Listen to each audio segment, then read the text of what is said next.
어떤 사람이 평소처럼 일어나서 하루의 일과를 시작했습니다.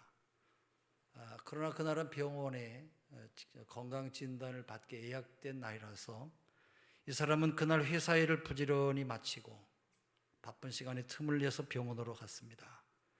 이 사람은 건강진단을 하는 중에 의사 선생님으로부터 전혀 예상하지 못한 말을 듣게 되었어요.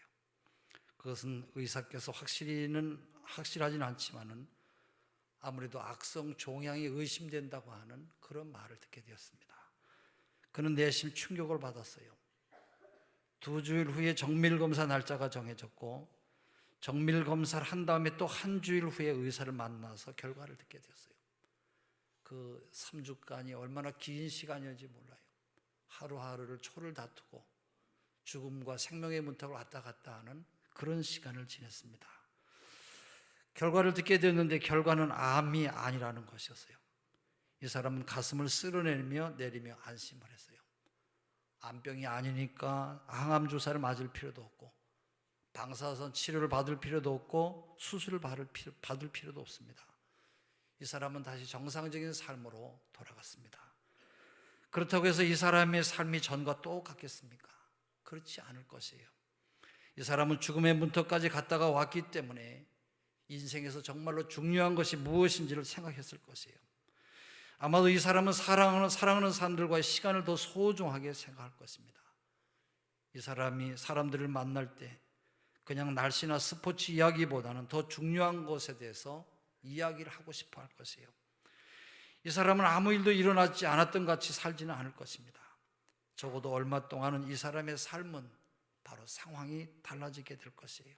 상당히 이 사람은 자신의 삶에 대해서 고민하게 되고 내가 이렇게 살면 안 된다고 하는 그런 고민이 그 속에 있을 것입니다. 예수님의 제자들은 너무나 충격적인 사건들을 경험했어요. 자기들이 믿고 따라다녔던 예수님께서 십자가에 매달려 죽으셨어요. 그리고 3일 후에는 예수님을 장사 지낸 무덤이 빈 무덤이 되었어요. 그리고 부활하신 예수님께서 나타나셨어요. 그렇다고 해서 예수님의 부활이 그들에게 축제를 가져다 준 것은 아닙니다. 그들은 뜻밖의 부활하신 주님을 만나긴 했습니다마는 그때의 기쁨은 잠깐이었고 또 예수님은 사라지셨어요. 그들은 예수님이 갈릴리로 가신다고 하는 말씀을 듣고 갈릴리로 갔어요. 갈릴리로 갔더니 거기에 예수님은 보이질 않았어요.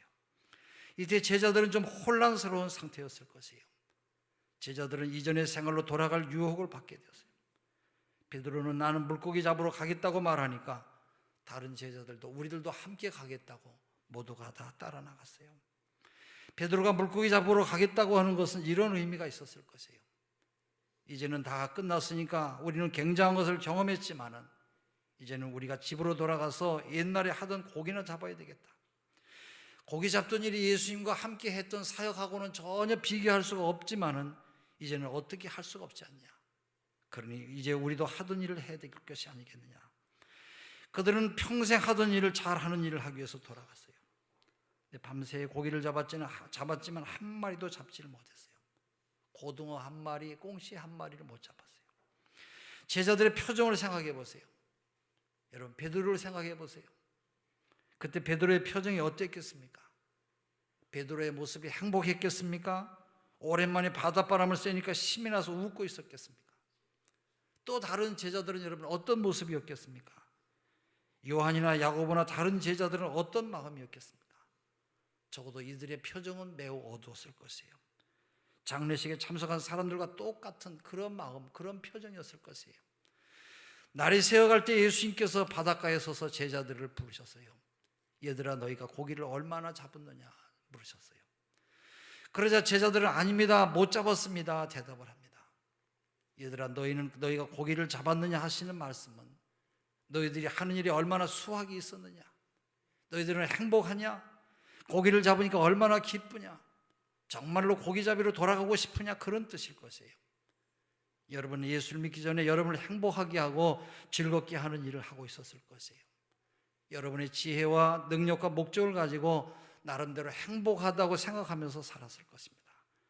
그러다가 여러분은 예수를 믿게 되었고 예수님이 여러분의 삶을 바꾸어 주시고 변화시켜 주셨어요. 주님은 여러분에게 삶의 진정한 목적과 기쁨과 소망을 가져다 주셨습니다. 그러나 여러분 중에 어떤 사람은 나는 구원받았지만은 내 삶은 아직도 옛생활 그대로라고 생각하며 살아가는 그런 분들이 많이 계실 것이에요. 이런 사람은 십자가의 구원의 경험에만 머물러 있는 사람이에요. 오늘 많은 그리스도인들이 바로 여기에 머물러서 살아가는 사람들이 참으로 많이 있습니다. 그런가 하면 어떤 그리스도인들은 부활의 능력과 풍성한 주님으로부터 주시는 은혜와 사랑 가운데 살아가고 있어요. 그는 주님과 동행하면서 주님이 주시는 기쁨과 행복을 경험했어요. 죄의 유혹과 습관적인 죄의 유혹을 다 이기면서 승리하며 살아가는 그런 분이세요. 그는 예수로 인해서 풍성한 삶을 경험했어요. 그러나 그렇지 못한 삶도 있어요. 어떤 분은 지금 옛날의 생활로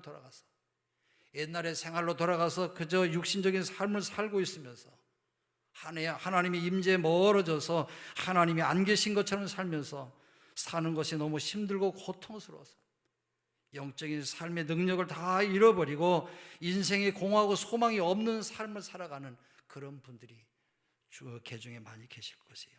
그것이 오늘 제자들의 상태였어요. 그들은 배후에 있었습니다만 소망도 없었고 기쁨도 없었어요. 그들은 예수님이 계시지 않는 것처럼 행동하고 있었어요.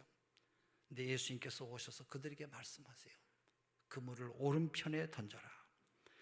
여기서 말씀하는 배는 여러분 부활이라고 생각할 수가 있어요. 예수님이 그물을 배 오른편에 던지라고 말씀하신 것은 너희가 지금 잘못된 편에서 일하고 있다는 그런 말씀이에요. 부활 이후의 편이 아니라 부활 이전 편에서 너희가 일하고 있다는 그런 뜻이에요. 제자들이 그물을 배 오른편으로 던졌을 때 무슨 일이 일어났습니까? 그들은 엄청난 물고기를 잡아들였어요. 그물을 끌어올릴 수 없을 정도로 고기가 아주 많이 잡혔어요.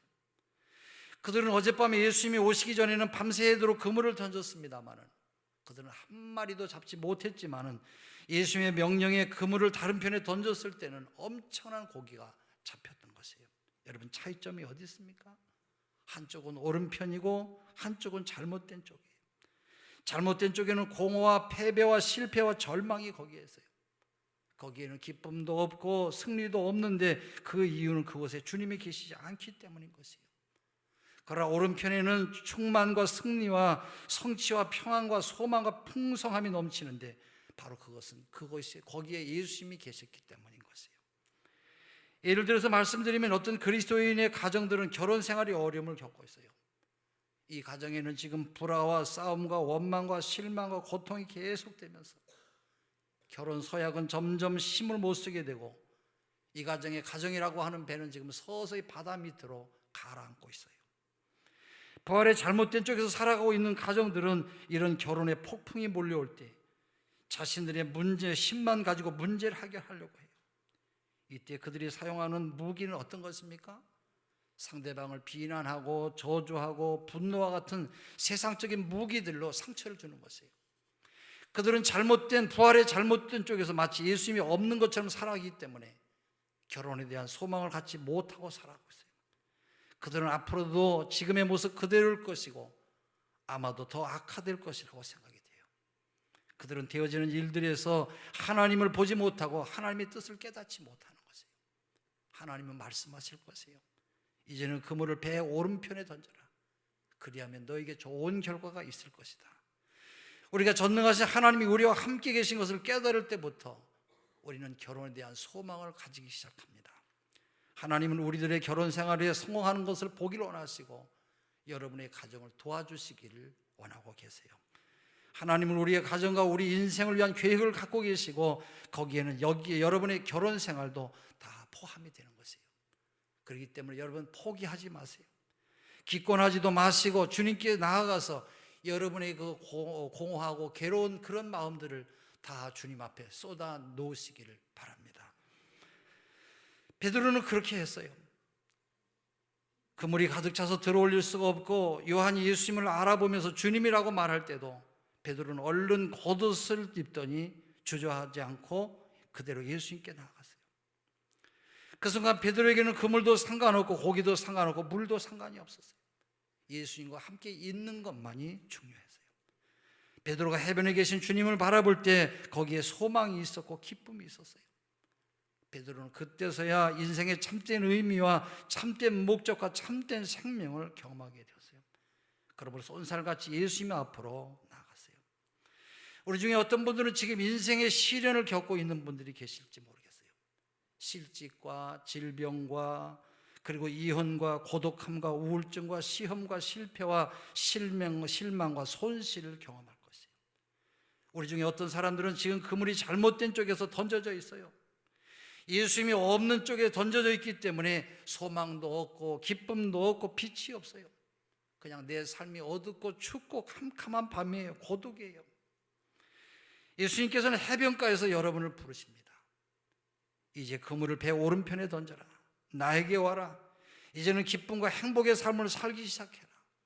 소망의 삶, 승리의 삶, 의미 있는 삶을 살라고 말씀하십니다.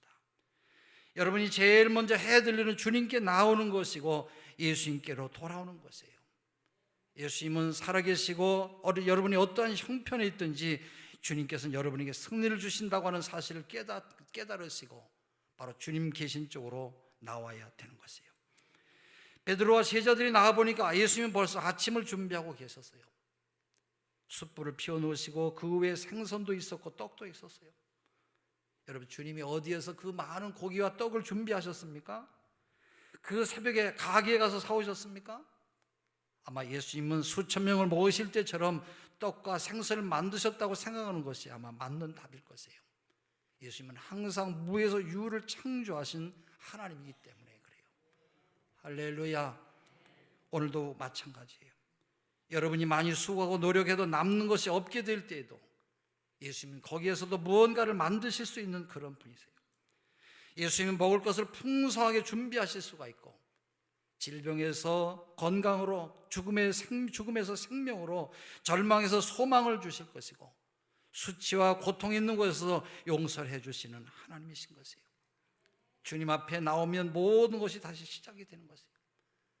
우리 주님은 여러분, 우리 주님 앞에 나오면 모든 것이 다시 다 시작이 되고 예수님이 오시면 우리의 삶의 실패가 사라지고 우리의 가정의 사업의 위기가 사라질 것이에요. 예수님은 우리의 실패를 통해서 무언가 위대한 것을 만들어내시는 전문가 되시는 하나님이세요. 한번 실패했다고 해서 여러분 실패자가 되는 것이 아니에요. 예수님이 계신 곳에 나오시기만 하면 달라지는 것이에요. 제자들은 밤새도록 고기를 잡았습니다만 한 마리도 잡지 못했어요. 그날은 그런 날이었어요. 그러나 예수님께서 오셨을 때 모든 것이 다 달라졌어요. 평범한 날이 아닌 특별한 날이 되었어요. 우리들이 해야 될 일은 주님 앞으로 나오는 것이에요. 주일날만이 아니라 매일매일 주님과 함께 있어야 되는 것이에요. 위기의 날만이 아니라 매일매일 주님과 함께하는 그런 날이 되어야 하는 것이에요. 예수님은 제자들의 육신의 필요를 채워주셨어요. 밤새도록 고기를 잡지 못해서 춥고 피곤하고 지쳐있는 제자들과 먼저 식사를 마친 다음에 베드로에게 사명을 주셨어요.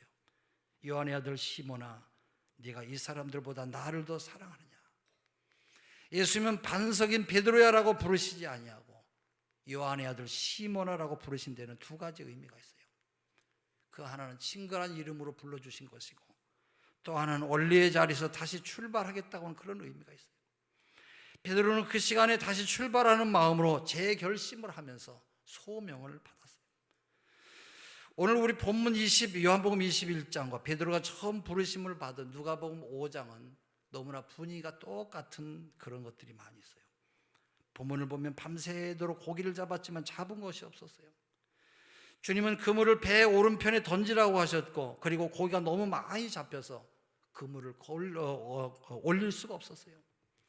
다른 제자들이 작은 배를 타고서 물고기가 든 그물을 끌고 왔어요. 그리고 예수님께서 나를 따르라고 말씀하세요. 누가복음 5장에도 그들이 밤새도록 고기를 잡았는데 한 마리도 잡지 못했어요. 그때 예수님은 깊은 곳으로 가서 그물을 던지라고 하셨는데 제자들이 그대로 순종했더니 너무 고기가 많이 잡혀서 그물이 찢어질 정도였어요. 그래서 동무들에게 손짓을 해서 2배 채우게 되는데 배가 잠길 지경이 되었을 때 주님께서는 베드로에게 너는 나를 따르라고 말씀하셨어요. 예수님은 또다시 기적을 일으키셨고 제자들에게 예수님이 누구신지, 예수님이 무엇을 하실 수 있으신지, 그들을 위한 하나님의 계획이 무엇인지를 알려주셨어요.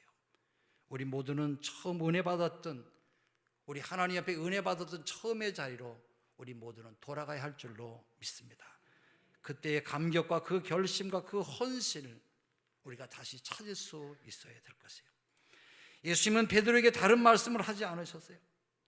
네가 3년이나 나를 따라다니는데 어떻게 계집아이 앞에서 나를 부인하느냐. 예수님은 책망이나 꾸중을 하지 않으셨어요. 그 대신 시몬아 네가 나를 사랑하느냐 부르셨어요. 예수님은 사랑을 확인하고 싶어 하셨어요. 여러분, 사랑하는 사람이 실수하고 실망시킬 때, 여러분의 사랑하는 남편과 사랑 아내가 실망시키고 실수할 때 여러분 어떻게 하십니까? 당신 어떻게 그럴 수가 있냐고, 당신 어떻게 사람이 그럴 수가 있냐고 따지고 여러분 다 같이 싸웁니까? 여러분의 자녀가 잘못하고 실수했을 때 너 왜 그랬냐고 화를 내야 됩니까? 그러나 더 그보다 효과적인 방법은 사랑을 확인해 주는 일일 것이에요. 바로 사랑은 우리의 가정을 살리는 시금석이 되는 것이에요. 진정한 봉사는 재주나 학식이나 열심에서 이루어지는 것이 아니라 우리의 사랑의 언어에서, 사랑의 말로 우리의 가정을 세워나갈 수가 있는 것이에요. 베드로가 실패한 것은 결국 주님에 대한 사랑의 문제가 있는 것이었어요. 어떻게 여러분 사랑하는 사람이 고난을 당하는데 외면을 하겠어요? 어떻게 사랑하는 사람을 부인하고 여러분 저주할 수가 있겠어요?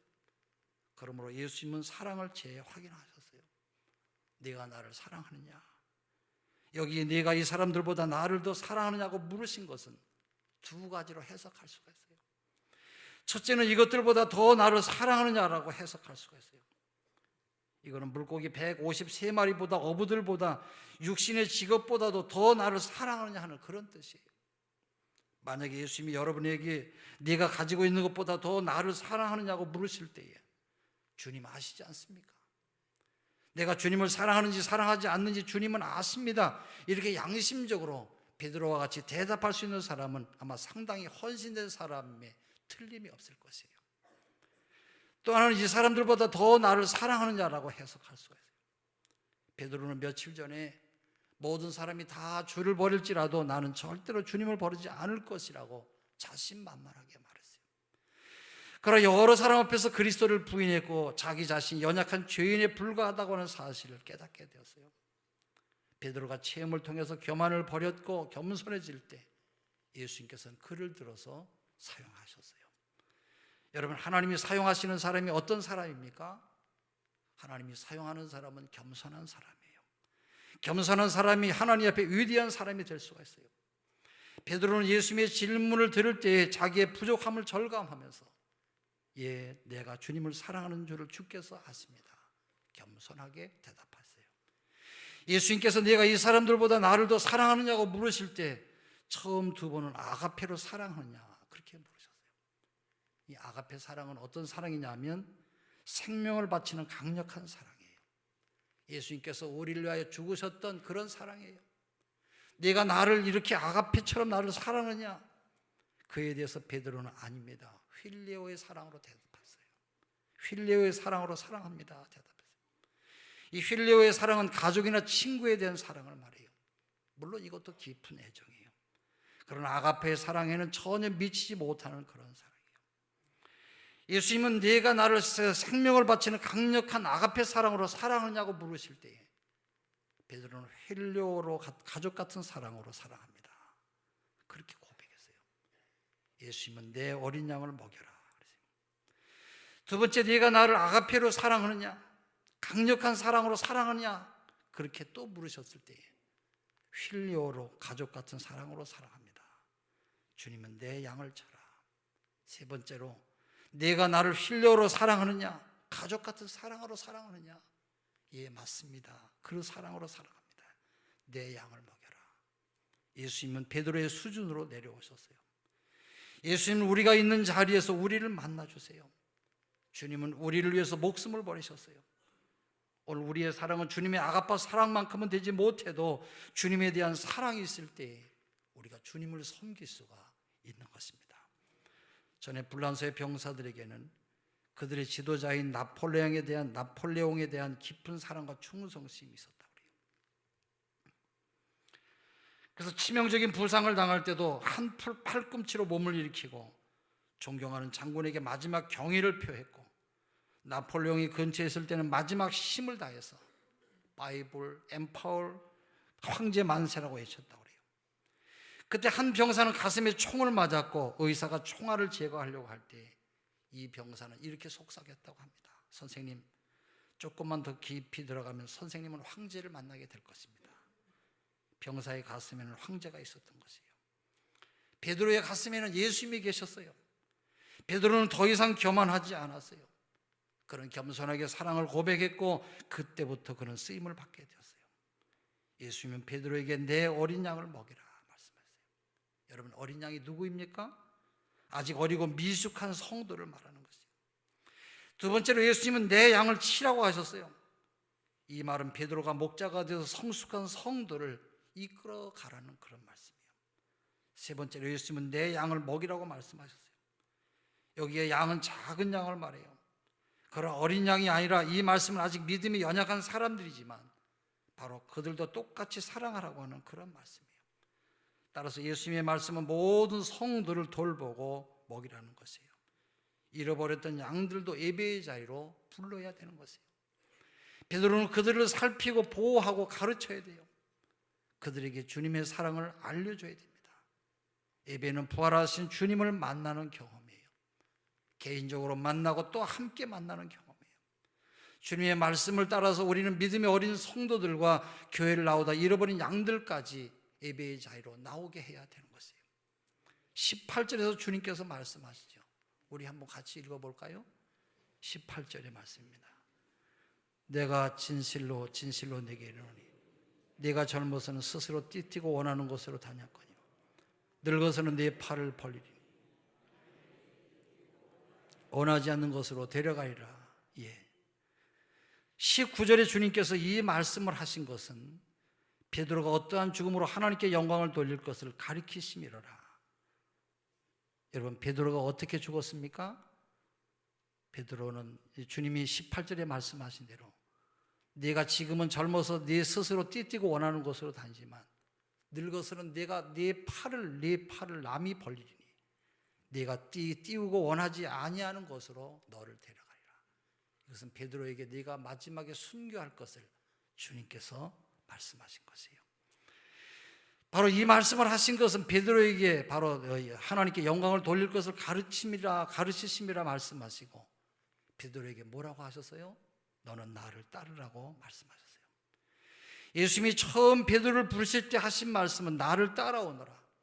내가 너로 사람을 낚는 어부가 되게 하겠다는 것이었어요. 그런데 예수님은 마지막으로 똑같은 명령을 하셨어요. 너는 계속 나를 따르라는 것이에요. 예수님은 베드로에게 솔직하셨어요. 여러분, 신앙생활은 평안한 삶만 약속하지 않아요. 베드로 역시 언젠가는 죽게 될 것이에요. 그때는 베드로가 승리할 것이에요. 그때 베드로는 부활의 신앙을 가지고 용기 있게 죽음을 맞이할 것입니다. 그는 거꾸로 십자가에 매달려 죽게 될 것이에요. 전설에 의하면 베드로는 예수님과 똑같이 십자가에 매달릴 수가 없으니까 나를 거꾸로 메어달라고 자원해서 거꾸로 매달아서 순교를 당했다고 그래요. 베드로는 주님이 하신 말씀을 평생 간직했을 것이에요. 그리고 그의 죽음을 통해서 하나님께 영광을 돌렸어요. 나를 따르라. 이것이 예수님의 부탁이고 명령인 것이에요. 이 명령은 현재적인 명령으로 예수님은 베드로를 바로 그 자리에서 부르셨어요. 오늘 우리가 있는 곳에서 주님의 부르심을 받았어요. 직장인은 직장에서, 장사하는 사람은 가게에서, 주부는 주부대로 자기가 있는 그 자리가 바로 소명의 자리요, 주님을 따라가는 그런 자리예요. 두 번째로 이 명령은 개인적인 명령이에요. 21절 이하에서 베드로는 요한은 어떻게 되겠습니까? 주님 앞에 물었어요. 그때 예수님께서 다른 사람은 상관하지 말고 너는 나를 따르라고 말씀하셨어요. 여러분, 우리는 다른 사람이 어떻게 신앙생활하든지 상관할 것이 없어요. 아무개는 교회 다니지 오래됐는데 거짓말도 참 잘하더라. 아무개는 집사직을 가지고 있으면서 술, 담배도 못 끊더라. 오늘 교회 안에 이런 사람이 가끔씩 있어요. 자기의 믿음도 꼴랑한데 자기를 모르고 다른 사람을 비판하기에 시간이 부족한 사람들이 있어요. 예수님 말씀대로 제 눈에 들보는 보지 못하고 남의 눈에 티를 보고 비난하는 사람이에요. 주님은 말씀하세요. 그게 무슨 상관이냐? 너는 나를 따르라고 말씀하세요. 여러분, 다른 사람이 죄 짓는다고 나도 죄를 지을 수가 있겠어요? 다른 사람이 타락한 생활한다고 나도 타락할 수가 있겠냐 말이에요. 불평할 것도 없고 비교할 것도 없어요. 다른 사람을 어찌 하더라도 나는 신실하게 주님을 따라가야 될 것이에요. 그때 주님께서 내 믿음을 인정해 주실 것이에요. 너는 나를 따르라. 이 명령은 우리에게 어떤 의미를 가졌습니까? 이 말씀은 죄악된 길에서 돌이키라는 말씀이에요. 세상 길을 버리고 그리스도를 온전히 따르라는 그런 말씀이에요. 이 말씀은 예수님만 따르라고 하는 말씀이고 예수님의 인격과 삶을 배우라고 하는 말씀이에요. 예수님의 온유와 겸손을 배우고 예수님의 사랑을 배우고 예수님의 순결한 마음과 생활을 배우라는 것이에요. 그리고 이 말씀은 예수님의 사역을 하라고 하는 그런 말씀이에요. 예수님이 가난한 자에게 복음을 전하시고 병든 자를 치료하시고 슬픈 자를 위로해 주시고 배고픈 자에게 먹을 것을 주신 것처럼 주님이 하신 일을 하라는 것이에요. 그리고 이 말씀은 끝까지 주님을 따르라고 하는 그런 말씀이에요. 갈릴리까지만이 아니라 유대 들판만이 아니라 예루살렘까지만이 아니라 겟세마네까지, 그리고 하나님의 뜻이라고 하면 골고다까지도 주님을 따라가라고 하는 그런 말씀이에요. 주님을 따르는 일은 쉬운 길은 아닙니다만은 이 길은 가장 영광스러운 길인 것이에요. 어떤 왕이 길 가운데 무거운 돌을 놔두고 누가 그걸 옮기는가 숨어서 보고 있었어요. 여러 사람들이 거기를 지나가면서 그 돌을 피해서 갔어요. 어떤 사람은 그 돌을 치우지 않은 왕에 대해서 비난하는 사람도 있었어요. 그러나 아무도 그 돌을 치우려고 하질 않았어요. 마지막 한 가난한 농부가 농사한 채소를 도시에 팔려고 짐을 지고 가다가 그 돌을 가만히 생각해 보더니 짐을 옆에 내려놓고 그 돌을 도로 밑으로 굴려버렸어요. 그리고 돌아서는데 보니까 그 돌이 있던 자리에 주머니가 하나 있었어요.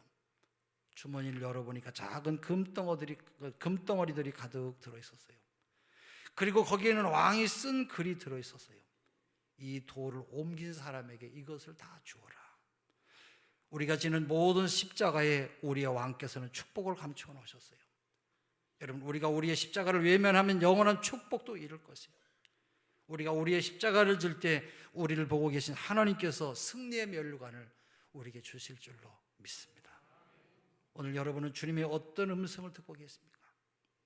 그물을 오른편에 던져라. 부활 이전의 삶을 살지 말고 부활 신앙으로 살아라. 네가 이 사람들보다 더 나를 사랑하느냐? 내 양을 먹여라. 내 양을 쳐라. 너는 나를 따르라. 계속해서 나를 따르되 끝까지 따르라. 지금도 여러분은 주님만 바라보고 주님의 사명을 위해서 여러분 살아가십니까? 아니면 그동안 주님으로부터 등을 돌리고 육신적인 삶을 살고 있습니까? 이 시간 부활하신 주님 앞에서 여러분의 사랑을 고백할 수 있기를 바랍니다. 네, 제가 주님을 사랑합니다. 부족하지만 이제부터 나도 부활의 신앙을 가지고 살아가겠습니다.